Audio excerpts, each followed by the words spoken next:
Second play, Love's Labour's Lost. Factual details.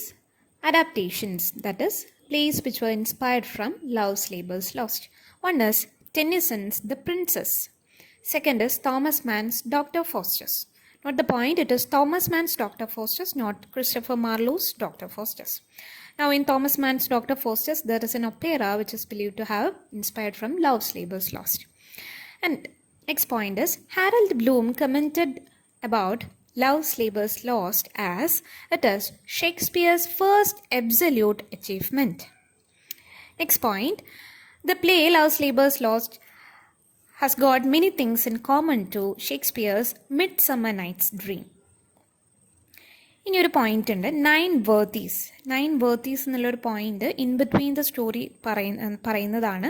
ഒരു play ഇതിൽ വരുന്നുണ്ട്. അപ്പോൾ ആ പ്ലേയിൽ 9 വേർത്തീസിൽ പെടുന്ന ഓരോ ക്യാരക്ടേഴ്സിനെയും അവർ ഡെപ്പിക്റ്റ് ചെയ്യുന്നുണ്ട്. അപ്പം 9 വേർത്തീസ് എന്ന് പറഞ്ഞാൽ വേറെ ഒന്നുമില്ല, മിഡീവൽ പീരീഡിൽ ഷിവൽറിയുടെ എപ്പിറ്റമീസ് ആയിട്ട് കൺസിഡർ ചെയ്യുന്ന ആൾക്കാരെയാണ് ഈ 9 വേർത്തീസ് ആയിട്ട് കണക്കാക്കുന്നത്. അപ്പോൾ ആരൊക്കെയാണെന്ന് പറഞ്ഞു കഴിഞ്ഞാൽ it is Hector, Alexander the great, Julius Caesar, then there are 3 Jews, Joshua, David, Judas, 3 Christians, King Arthur, Charlemagne, Geoffrey of Bouillon, Bouillon. അത്ര ഇമ്പോർട്ടൻ്റ് അല്ല, എക്സാമിന് ചോദിക്കാൻ ചാൻസ് കുറവാണ്. അപ്പോൾ ജസ്റ്റ് അതൊന്ന് നോട്ട് ചെയ്ത് വയ്ക്കുക ആരൊക്കെയാണെന്നുള്ളത്. Now coming to the play Love's Labour's Lost, setting is Navarre, Navarre. Important ആണ്. Navarre, an ancient kingdom in Spain. Remember in Comedy of Errors the setting was Greece. Here the setting is Spain. Important ആണ് setting അറിഞ്ഞിരിക്കേണ്ടത്. ഈ ഒരു point കഴിഞ്ഞാൽ ഒരു disclaimer എന്നൊക്കെ പറയുന്ന പോലെ മിക്ക ക്രിട്ടിക്സ് അല്ലെങ്കിൽ ഇതിൻ്റെ അഡാപ്റ്റേഷൻസിലൊക്കെ പറയാറുള്ളതാണ്. ലവ്സ് ലേബേഴ്സ് ലോസ്റ്റ് എന്നതിൻ്റെ ഒരു സ്റ്റോറി എന്ന് പറയുന്നത് വളരെ ലൈറ്റ് ആയിട്ടുള്ളതാണ്. ഒരു ജസ്റ്റ് ഒരു കോമഡിയുടെ ഇതിനു വേണ്ടി മാത്രം ആ ഒരു സെൻസിലെടുത്ത് ഇത് വായിച്ചു പോവുക, അത്രയേ ഉള്ളൂ. ഒരു ഡീറ്റെയിൽ സ്റ്റോറിന്നോ അല്ലെങ്കിൽ ഒരു വെയിറ്റ് അല്ലെങ്കിൽ എന്തെങ്കിലും സബ്സ്റ്റൻസ് ഉള്ളൊരു സ്റ്റോറി ആയിട്ടൊന്നും ഇതിനെ കൺസിഡർ ചെയ്യേണ്ട കാര്യമില്ല. ഓക്കെ, നോ ഇതിലെ ക്യാരക്ടേഴ്സ് നോക്കാം. കിങ് ഓഫ് നവാരെ ഇതിലെ ക്യാരക്ടേഴ്സ് നിങ്ങൾ ആദ്യം ഒന്ന് നോട്ട് ചെയ്യാം. King Ferdinand, who is the king of Navarre. His 3 lords. One is Berowne, Berowne.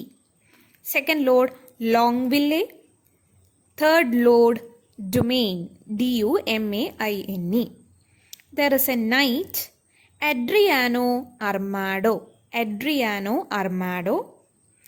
Armado's page name Moth, Moth. മോത്തിനെ നമ്മൾ ഈ ഒരു സമ്മറിയിൽ അങ്ങനെ മെൻഷൻ ചെയ്യുന്നില്ല. Then there is a schoolmaster, Holofernes, Holoffernes. Then there is a country boy, a rustic, named Costard, Costard.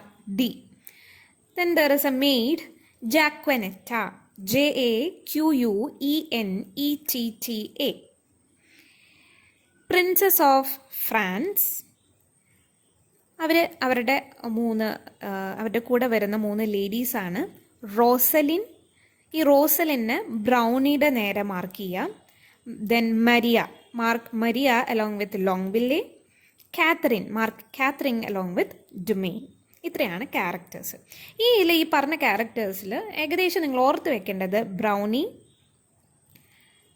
Night Adriano Armado, school master Holofernes, the country boy Costard, then maid Jaquenetta. ഇത്ര പേരാണ് important ആയിട്ടുള്ളത്. Then Rosaline. ഇനി ഈ ഒരു സ്റ്റോറിയിൽ ഒരു പോയിന്റും കൂടി ഉണ്ട്. ഇതിൽ actually Navarre king of Navarre എന്ന് പറയുന്നത് actual king Henry 4th of നവാരേനെയാണ് ഡിനോട്ട് ചെയ്യുന്നത്. ആ ഒരു പോയിന്റ് നോട്ട് ചെയ്ത് വയ്ക്കാം. ഒരു ഒറ്റ ലൈനിൽ ഈ സ്റ്റോറി പറയാനാണെങ്കിൽ കോമഡി ഓഫ് എറേഴ്സ് എന്തായിരുന്നു?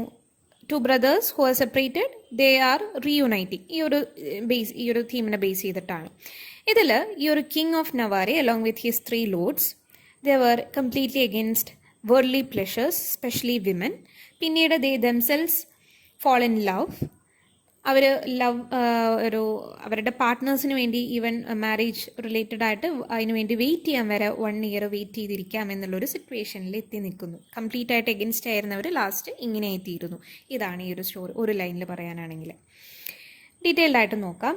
King of Navarre along with his 3 lords they wish to retire from ഈ സ്റ്റോറി ഓപ്പൺ ചെയ്യുമ്പോൾ നമ്മൾ കാണുന്നതാണ്. They wish to retire from the world for 3 years and dedicate themselves to contemplation and the pursuit of knowledge instead of worldly enjoyment and the pursuit of young ladies. അതായത് കിങ്ങും കിങ്ങിൻ്റെ ലോഡ്സും കൂടിയിട്ട് 3 years വേൾഡിലെ എല്ലാവിധ നോളജും search ചെയ്തുകൊണ്ടുള്ളൊരു യാത്ര, detaching themselves from worldly pleasures. ആ ഒരു സമയത്ത് ഈ ഒരു മിഷനിൽ കുറച്ച് ഒന്ന് യോജിക്കാനായിട്ട് ബുദ്ധിമുട്ടി നിൽക്കുന്ന ആളായിരുന്നു അവരിൽ ഏറ്റവും ആക്റ്റീവായിട്ടുള്ള ലോഡായിട്ടുള്ള Berowne. What was the reason? Berowne stated that okay this the plan and all is all good but we have a visitor. The princess from France is about to visit us. അപ്പം നമ്മൾ ലേഡീസിന് ആ ഒരു സമയത്ത് ഒരു റൂളൊക്കെ ഇറക്കുന്നുണ്ട്. അവരുടെ കോർട്ടിന് ഇത്ര മൈലിനുള്ളിൽ ആരും ലേഡീസായിട്ട് സംസാരിക്കാൻ പാടില്ല എന്നൊക്കെ. അപ്പം ഇങ്ങനൊരു റൂളൊക്കെ നിലനിൽക്കുമ്പോൾ how are you going to invite princess of France? അപ്പോൾ ആ സമയത്ത് കിങ് പറയാണ് ഓക്കെ അത് നമുക്ക് എങ്ങനെയെങ്കിലും മാനേജ് ചെയ്യാം, എന്തായാലും റൂൾ ഇങ്ങനെ നിൽക്കട്ടെ. ആ ഒരു ടൈമിൽ you can see knight Armado വന്നിട്ട് ഇവർക്കൊരു ഇൻഫർമേഷൻ കൊടുക്കുകയാണ് that Costard, the country boy Costard has been seen walking out in the park with a maid named ജാക്വനെറ്റ.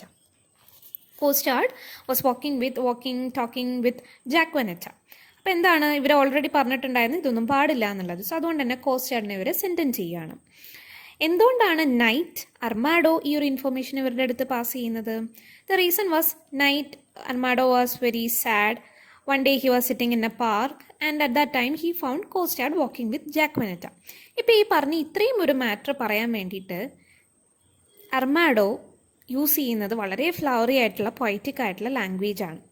സാഡായിരുന്നു, പാർക്കിലിരിക്കുന്ന സമയത്താണ് ഇവരെ കണ്ടത്. ഇത്രേ കാര്യങ്ങളുള്ളൂ. അത് he renders in this way: besieged with stable colored melancholy, I did commend the black oppressing humor to the most wholesome physique of thy health giving air. പാർക്കിലിരിക്കുന്ന സമയത്ത് ഇവരെ കണ്ടു, വിഷമിച്ചിരിക്കുന്ന സമയത്ത് ഇത്രയേ ഉള്ളൂ. And what was the reason for his flowery language? That was he was in love. The knight Armado himself was in love with Jacquinetta.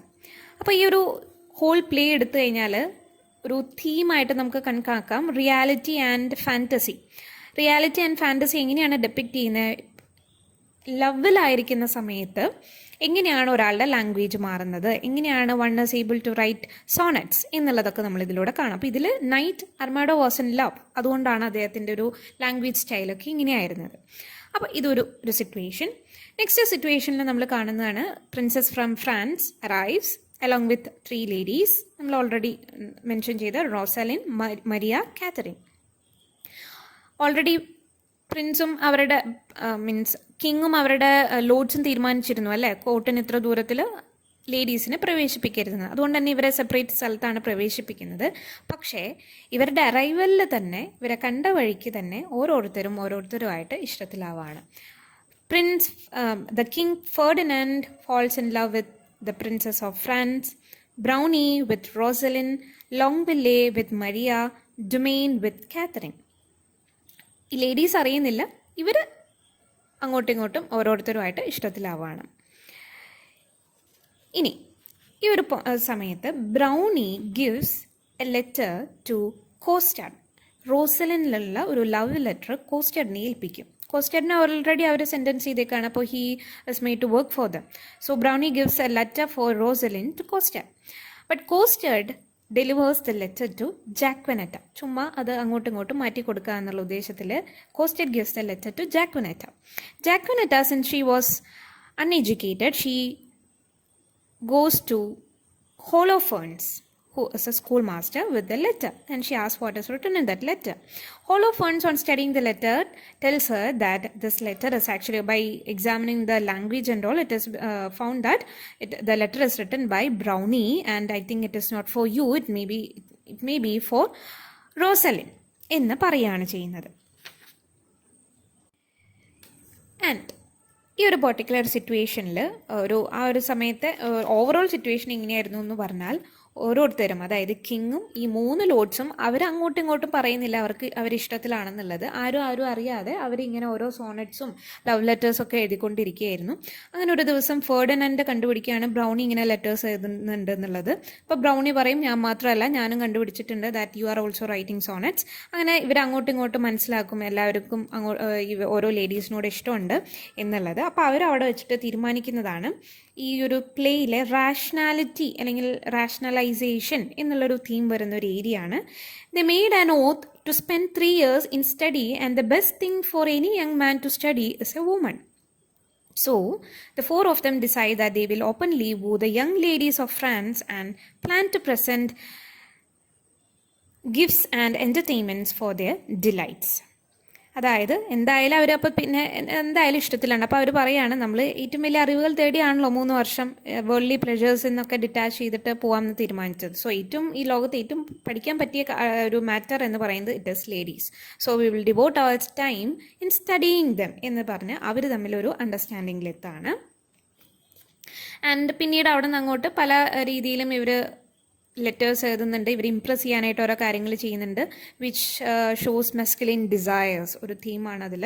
And reality versus fantasy നമ്മൾ I think നേരത്തെ discuss ചെയ്തു എന്ന് തോന്നുന്നു. എങ്ങനെയാണ് ഒരാൾ ഒരു love എന്നുള്ളൊരു ഫീലിങ്ങിലുള്ള സമയത്ത് റിയാലിറ്റീനേക്കാൾ അപ്പുറത്തേക്കുള്ള രീതിയിൽ സോണറ്റ്സും ഇതെല്ലാം എഴുതാൻ കേപ്പബിൾ ആവുക എന്നുള്ളത്. എങ്ങനെയോ ഈ ലേഡീസിൻ്റെ അടുത്ത് ഈ നൈറ്റിൻ്റെ പേജായിട്ടുള്ള മൂത്ത് ഈ വിവരങ്ങൾ എത്തിച്ചു കൊടുക്കും, ഇങ്ങനെ ഇവർക്ക് ഇഷ്ടമുണ്ട് എന്നുള്ളതൊക്കെ. അപ്പോൾ ഈ ലേഡീസ് ഇവരെ ട്രിക്ക് ചെയ്യാൻ വേണ്ടിയിട്ട് അവരോരോ കാര്യങ്ങൾ ചെയ്യുന്നതാണ്. ഡീറ്റെയിൽ ആയിട്ട് ഞാൻ പറയുന്നില്ല. അവർ എഴുതുന്ന ലെറ്റേഴ്സ് എല്ലാം, അല്ലെങ്കിൽ അവർ ഒരു റഷ്യൻസിൻ്റെ വേഷത്തിൽ ഈ പറഞ്ഞ കിങ്ങും അദ്ദേഹത്തിൻ്റെ ലോഡ്സും വേഷം കെട്ടി വരും ഇവർക്ക് ഓരോ ഗിഫ്റ്റ്സ് കൊടുക്കാനായിട്ട്. ലേഡീസിനും ഓൾറെഡി ഇത് അറിയാവുന്നതുകൊണ്ട് അവരും വേഷം മാറിയിട്ട് വന്ന് അങ്ങോട്ടും ഇങ്ങോട്ടും മാറ്റിയൊക്കെ എടുത്ത് ഒരുപാട് ഇവരെ കളിയാക്കുന്നൊക്കെ ഉണ്ട്. റോങ് ലെറ്റർ അല്ലെങ്കിൽ റോങ് ഗിഫ്റ്റ് റോങ് ആൾക്ക് കിട്ടിയതിൻ്റെ പേരിൽ. സോ ഈ ലേഡീസൊക്കെ ഇവരെ കളിയാക്കുന്ന സമയത്ത് ബ്രൗണി പറയുന്ന ഒരു സ്റ്റേറ്റ്മെൻ്റ് ഉണ്ട്. It is better to quote a lady in prose and do it honestly than to woo and rhyme in the high-flown way they have all been doing. കാരണം ഇവർ വലിയ ഫ്ലവറി ലാംഗ്വേജിൽ ഓരോന്ന് ഇൻഡയറക്റ്റ് ആയിട്ട് ചെയ്യാൻ നോക്കിയിട്ടാണ് ഈ ലേഡീസ് ഓരോ ട്രിക്ക് ഒപ്പിക്കുന്നതും ഇവരെ കളിയാക്കുന്നതും. അപ്പോൾ അത് തിരിച്ചറിഞ്ഞു കഴിയുമ്പോൾ ബ്രൗണി പറയുന്നൊരു ഡയലോഗാണിത്. ഇങ്ങനത്തെ വേൾഡ്ലി ആയിട്ടുള്ള അല്ലെങ്കിൽ റൈമൊക്കെ യൂസ് ചെയ്തിട്ട് ഒരാളെ അടുത്ത് ഇഷ്ടം പ്രകടിപ്പിക്കുന്നതിനേക്കാളും better it is to court them in prose, അതായത് ഡയറക്റ്റ് ആയിട്ട് പറയാന്നുള്ളത്. ഇതിൻ്റെ ഇടയിൽ ഇവർക്കൊരു എൻ്റർടൈൻമെൻറ്റ് എന്നുള്ള രീതിയിൽ അവിടുത്തെ കോർട്ടിലുള്ള എല്ലാവരും കൂടിയിട്ട് നമ്മൾ ആദ്യം ഡിസ്കസ് ചെയ്ത 9 വേർത്തീസ് പ്ലേ ചെയ്യാമെന്ന് തീരുമാനിക്കുന്നുണ്ട്. അതായത് ഈ ഓരോ കഥാപാത്രങ്ങളുടെ സ്റ്റോറി ഡെപ്പിക്റ്റ് ചെയ്യാന്നുള്ളത്. ആൻഡ് അതിൻ്റെ ഇടയിലും ഓരോരുത്തർക്ക് ഡയലോഗ് മറന്നു പോകുന്നു, ലേഡീസ് അങ്ങോട്ടും ഇങ്ങോട്ടും കളിയാക്കുന്നുണ്ട്, പല ട്രിക്സും ഇതിൻ്റെ ഇടയിൽ ചെയ്യുന്നുണ്ട്. ഇങ്ങനെയൊക്കെ ഒരു ഫണ്ണി സിറ്റുവേഷൻ, മോക്കിംഗ് സിറ്റുവേഷൻ നടന്നുകൊണ്ടിരിക്കുമ്പോഴാണ് ഒരു മെസ്സഞ്ചർ വന്നിട്ട് പറയുന്നത് that is the king of France passed away. അപ്പോൾ ഈ ഒരു വിവരം അറിയുന്ന സമയത്ത് പ്രിൻസസ് ആകെ സങ്കടത്തിലാവും. പ്രിൻസസ് എത്രയും പെട്ടെന്ന് തിരിച്ച് ഫ്രാൻസിലേക്ക് പോകണം എന്ന് പറയുകയാണ്. അപ്പോൾ പോകുമ്പോൾ അവരുടെ കൂടെ വന്ന 3 ലേഡീസും അവരുടെ കൂടെ വളരെ ദുഃഖത്തോടു കൂടി തിരിച്ചു പോവാണ്. അപ്പോൾ അവർ പറയും, ഇനി നിങ്ങൾക്ക് ഇഷ്ടമാണ് എന്നുള്ള രീതിയിൽ 1 വർഷം നിങ്ങൾ വെയിറ്റ് ചെയ്യുകയാണെന്നുണ്ടെങ്കിൽ we are ready for marriage. അപ്പോൾ ഈ കിങ്ങും അതുപോലെ അദ്ദേഹത്തിൻ്റെ ലോഡ്സും അവരും തിരിച്ചു പറയാണ് that we are all ready to wait for 1 year. അതിൻ്റെ കൂടെ എടുത്ത് പറയുന്നത് Berowne, that is the lively mocker has an extra penance laid upon him. Berowne അതിൻ്റെ ഇടയിൽ തുടക്കത്തിൽ പലരെയും കളിയാക്കുന്നുണ്ട്. ഒരു തമാശ അല്ലെങ്കിൽ ലേഡീസുമായിട്ടുള്ള അഫെയർസ് ഇതിലൊക്കെ ചെന്ന് പെടുന്നവരെ വളരെയധികം കളിയാക്കുന്ന ആളായിരുന്നു. നമ്മൾ തുടക്കത്തിൽ കണ്ടതാണ്. ഒരു വേൾഡ്ലി പ്ലഷേഴ്സിൽ നിന്നൊക്കെ ഡിറ്റാച്ച്ഡ് ആയിട്ട് പോകണം എന്നാണ് ആദ്യം തീരുമാനിച്ചിരുന്നത്. അപ്പോൾ ആള് ഇതിനെല്ലാം റിപ്പൻറ്റ് ചെയ്യാം. അതുപോലെ തന്നെ ഹോസ്പിറ്റൽസിൽ പോയിട്ട് അവിടെ വളരെ വിഷമിച്ചിരിക്കുന്നവരുടെയൊക്കെ ഒന്ന് തമാശയൊക്കെ പറഞ്ഞ് ഹാപ്പി ആക്കാം എന്നൊക്കെ തീരുമാനിക്കുന്നു. ഇതാണ് ഈ ഒരു സ്റ്റോറിയുടെ എൻഡിങ്. ഒരു പോയിന്റ് നിങ്ങൾ നോട്ട് ചെയ്യേണ്ടത്, ഈ ഒരു സ്റ്റോറി ആയിട്ട് റിലേറ്റഡ് അല്ല, പക്ഷേ ഈ ഒരു നമ്മൾ നേരത്തെ കണ്ടിരുന്നു 9 വേർത്തീസിൻ്റെ ആ ഒരു പ്ലേ ഒക്കെ അവർ ചെയ്യുന്നുണ്ട്. ആ പ്ലേയുടെ ഭാഗമായിട്ട് അവിടുത്തെ ആക്ടേഴ്സ് ഒരു ഫൈനൽ ഓഫറിംഗ് എന്നുള്ള രീതിയിൽ അവരൊരു ചെറിയൊരു പോർഷൻ പ്ലേ ചെയ്യുന്നുണ്ട്. It is as a dialogue between cuckoo and the owl. May be question ചോദിക്കുന്നതാണ്, which play of Shakespeare ends with dialogue between or as a play and acted by actors as a dialogue between cuckoo and the owl. So it is Love's Labour's Lost. അപ്പോൾ അതിൽ വിൻ്ററും സ്പ്രിങ്ങും അതിനെപ്പറ്റി mention ചെയ്യാണ്, കുക്കു ഔളും കൂടിയിട്ട്. ആ ഒരു line just note ചെയ്യാം. When daisies pied and violets blue and lady smocks all silver white and cuckoo's buds of yellow hue do paint the meadows with delight. ആദ്യത്തെ 2 lines വിൻ്ററും, രണ്ടാമത്തെ 2 ലൈൻസ് ലാസ്റ്റത്തെ 2 ലൈൻസ് സ്പ്രിങ്ങിനെയാണ് ഡിനോട്ട് ചെയ്യുന്നത്. ഇങ്ങനെയാണ് ഈ ഒരു play end ചെയ്യുന്നത്. This is Love's Labour's lost.